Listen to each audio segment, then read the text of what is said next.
दोस्तों नमस्ते। क्या आपने इंजीनियरिंग सीट मैट्रिक्स डाउनलोड कर ली है? लेकिन क्या आपको पता है कि उसमें कौन सी जानकारी सबसे महत्वपूर्ण होती है? अगर नहीं तो आज का ये वीडियो आपके लिए है, क्योंकि एक सही सीट मैट्रिक्स पढ़ना ही सही प्रेफरेंस लिस्ट बनाने की पहली सीढ़ी होती है। तो ये जो डॉक्यूमेंट मैंने आपके साथ शेयर किया हुआ है, यहाँ पर स्पष्ट भाषा में लिखा हुआ है, ये सीट मैट्रिक्स है। सीट मैट्रिक्स किसके लिए है?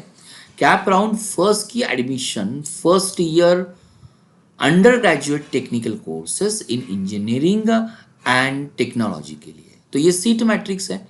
लेकिन नेक्स्ट क्वेश्चन आता है कि सीट मैट्रिक्स का मतलब क्या होता है? Seat matrix MSc CET cap admission में एक ऑफिशियल डॉक्यूमेंट होता है, जिसमें महाराष्ट्र के सभी इंजीनियरिंग कॉलेज की ब्रांच वाइज सीट डिस्ट्रीब्यूशन दी जाती है।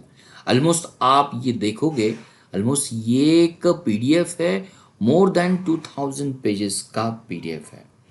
इस सीट मैट्रिक्स में आप किसी भी कॉलेज, जो कॉलेज सीएटी में पार्टिसिपेट होते हैं, उस कॉलेज में टोटल कितनी सीट्स होती है, कितनी कैप सीट्स होती है, कितनी ऑल इंडिया सीट्स होती है, कितनी माइनॉरिटी सीट होती है, स्पेशल कैटेगरी या स्पेशल कैटेगरीज का डिवीजन आता है, टीएफडब्ल्यू सीट्स कितनी होती है, उसके बारे में यहीं पर जानकारी दी जाती है।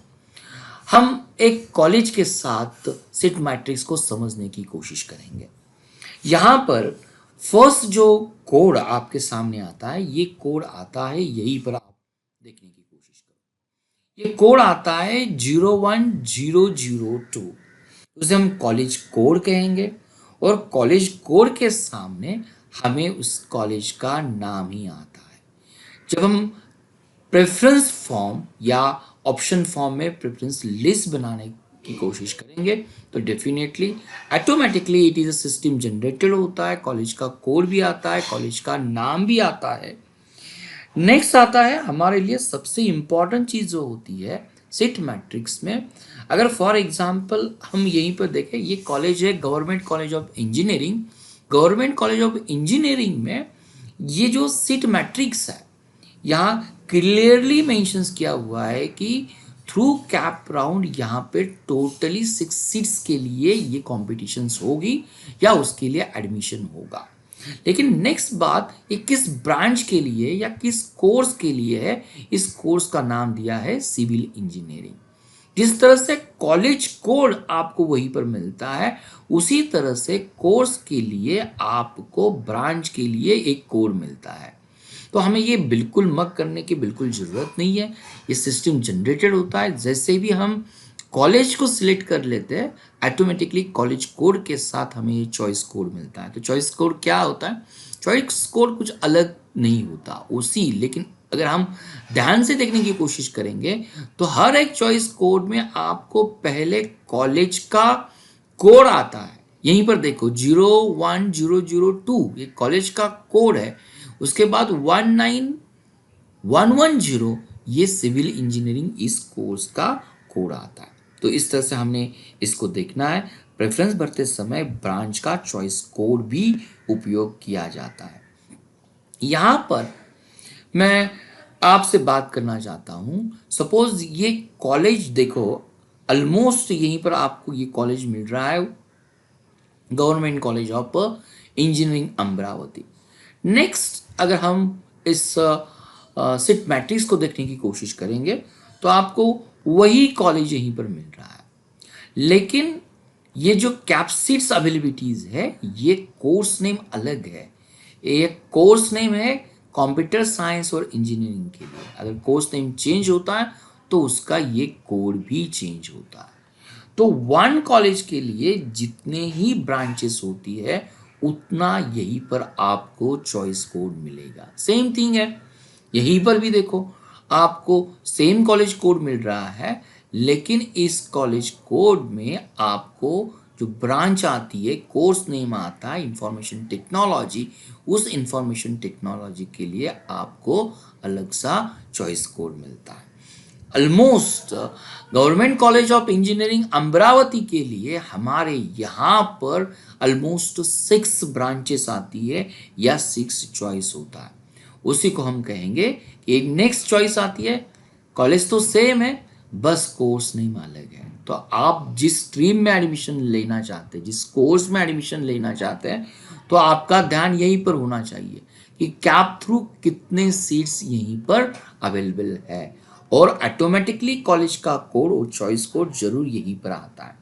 नेक्स्ट बात, टोटल इनटेक। दो यहीं पर कैप सीट लिखा होगा, कई कॉलेज पर आपको इस तरह से, कहीं पर आपको टोटल इनटेक भी लिखा होगा।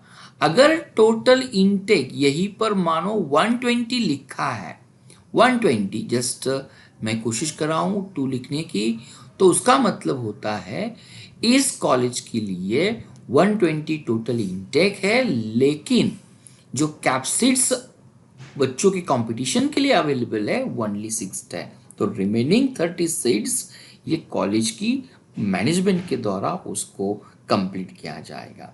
नेक्स्ट, अगर हम हर एक पार्ट को यहीं पर देखना चाहते हैं तो क्या हमें मिलता है यहाँ पर। For example you just take the example of electric engineering, एक कोर्स के लिए टोटल सीट्स आपको मिलती है 60। 60 का डिवीजन किस तरह से मिलता है, आपको 60 का डिवीजन यहीं पर मिलता है। ओपन कैटेगरी के लिए प्रावधान क्या है, आउट ऑफ 60 यहीं पर जनरल, जनरल का मतलब होता है दोनों के लिए, और लेडीज का मतलब होता है ओनली फीमेल कैंडिडेट के लिए। तो ये 15 सीट्स अवेलेबल है और 6 लेडीज के लिए। Same for the another category, यहीं आपको एससी के बारे में उनकी जनरल और लेडीज की लिस्ट दी है। सेम थिंग्स फॉर VGDT, इस कैटेगरी के लिए कितनी अवेलेबिलिटीज़ है। नेक्स्ट आता है NTB के लिए, नेक्स्ट आता है NTC के लिए, नेक्स्ट आती है NTD के लिए। तो अकॉर्डिंग टू योर कैटेगरी आपका ध्यान होना चाहिए। अगर मैं बिलोंग करता हूँ OBC कैटेगरी के लिए, तो जनरल के लिए कितनी सीटें उपलब्ध है। एट द सेम टाइम अगर मैं SC/BC की बात कर लेता हूँ तो मेरे लिए कितने सीट्स उपलब्ध है। नेक्स्ट बात आती है हमारे लिए आउट ऑफ 60 में से अगर यहां पर टोटल से, यहां पर हमें समझ में आता है कि टोटल सिक्स यहां पर 55 आता है, टोटल 6 55 आते हैं, तो what about the remaining 5 seats कहां पर है। तो this is the most important. तो यहाँ कुछ स्पेशल रिजर्वेशंस होता है। स्पेशल रिजर्वेशन की बात कर ले तो क्या आता है स्पेशल रिजर्वेशंस में हमारे लिए।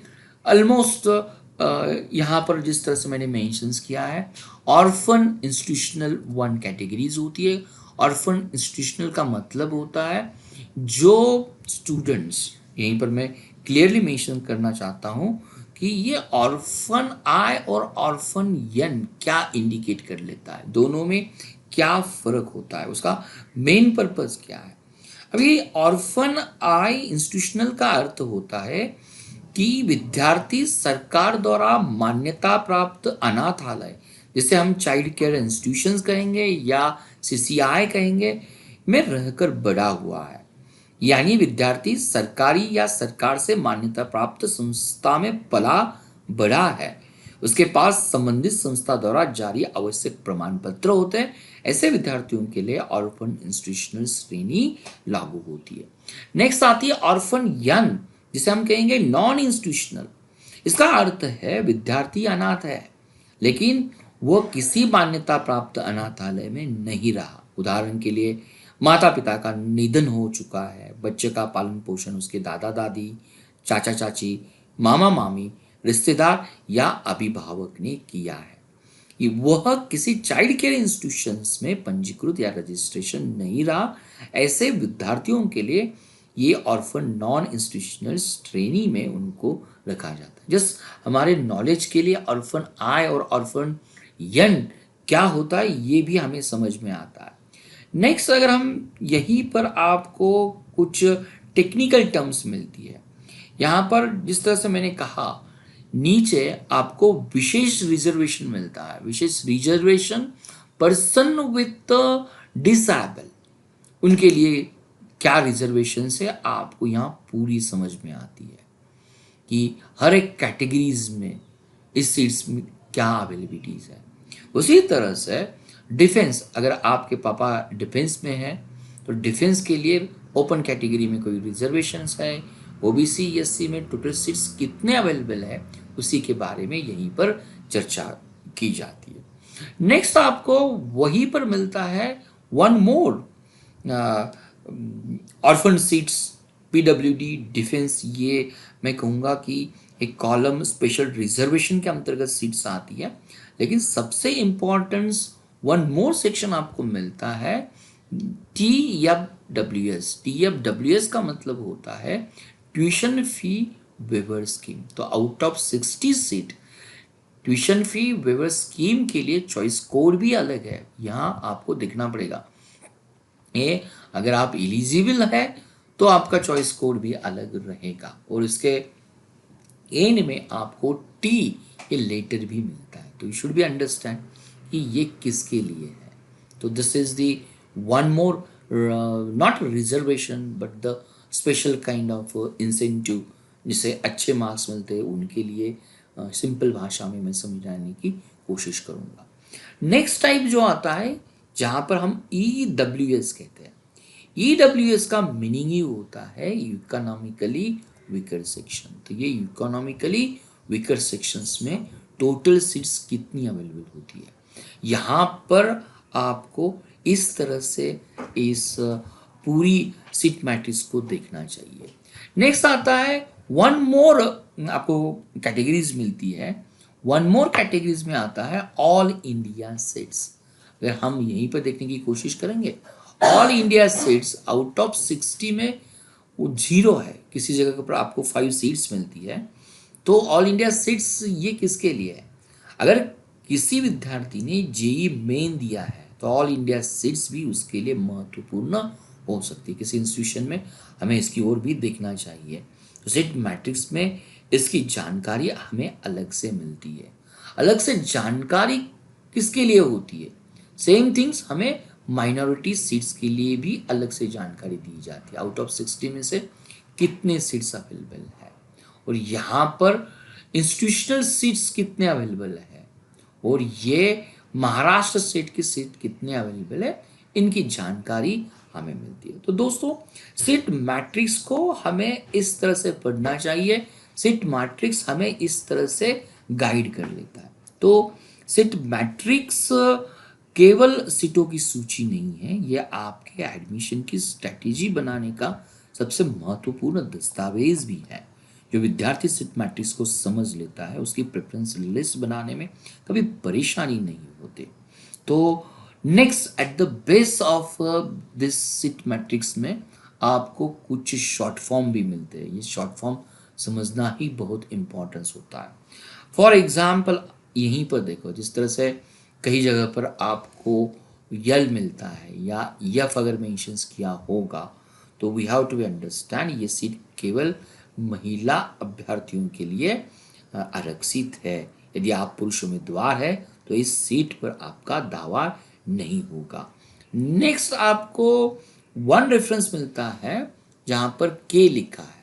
के का मतलब क्या होता है? ये सीट अगर आप कोकण रीजन के पात्र विद्यार्थियों के लिए ही होगा। अगर नेक्स्ट आता है यहीं पर यल मेंशंस किया होता है। अगर आपके सीट में, अगर किसी कॉलेज में आपको यल कहीं पर मेंशन किया होगा तो वो पर्टिकुलर कोर्स आपको रीजनल लैंग्वेज में दिया जाएगा।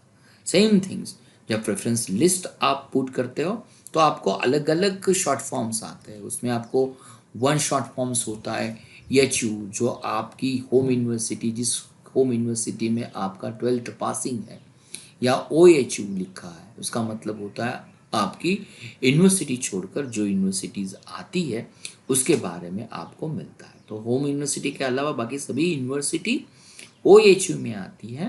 तो आप दूसरी यूनिवर्सिटी के कॉलेज में एडमिशन लेना चाहते हैं तो ओ एच यू सीट आपके लिए लागू होता है। तो आपको देखना पड़ेगा। अगर मैं मराठवाड़ा, या हम कहेंगे कि फॉर एग्जांपल पुणे यूनिवर्सिटी की मैं बात कर रहा हूँ, पुणे यूनिवर्सिटी से अगर मुझे मुंबई यूनिवर्सिटी जाना है तो आपको सीट मैट्रिक्स में ये देखना पड़ेगा कि ये सीट्स किसके लिए अवेलेबल है। नेक्स्ट आता है क्लासिफिकेशन, जो आता है कॉमन रिजर्व या common for all reserve category. उसका मीनिंग क्या होता है? इसका मतलब होता है कुछ रिजर्व सीट किसी एक कैटेगरी के लिए नहीं होते, बल्कि सभी पात्र रिजर्व कैटेगरीज के लिए संयुक्त रूप से उसे रखी जाती है, इसलिए उसे हम कॉमन रिजर्व सीट्स के नाम से जानेंगे। और एक इम्पॉर्टेंट हमें एक्रोनिम मिलता है जिसका नाम आता है ई off campus course. What is the meaning of E off campus course? इसका अर्थ होता है ये कोर्स कैंपस के बजाय ऑफ कैंपस लोकेशन पर संचालित किया जाता है। एडमिशन लेने से पहले कैंपस लोकेशन हमें अवश्य पढ़ना चाहिए। तो कहीं पर इस तरह का आपको मिलता है महत्वपूर्ण सलाह मैं आपके रूप में देना चाहता हूँ। तो सीट मैट्रिक्स केवल कॉलेज और सीट्स देखने के लिए नहीं होती, उसके नीचे जो शॉर्ट फॉर्म्स आपको दिए जाते हैं, जिस तरह से मैंने यहीं पर मेंशंस किया, इस शॉर्ट्स फॉर्म को देखना तो हमें समझ में आता है कि ये शॉर्ट्स फॉर्म हमें बताते हैं कि कौन एलिजिबल है, कौन एलिजिबल नहीं है, किस कैटेगरी का कौन सी सीट मिलेगी, किस यूनिवर्सिटी में कॉम्पिटिशन्स होगा, कौन सा कोर्स मेन कैंपस में है, कौन सा ऑफ कैंपस में है।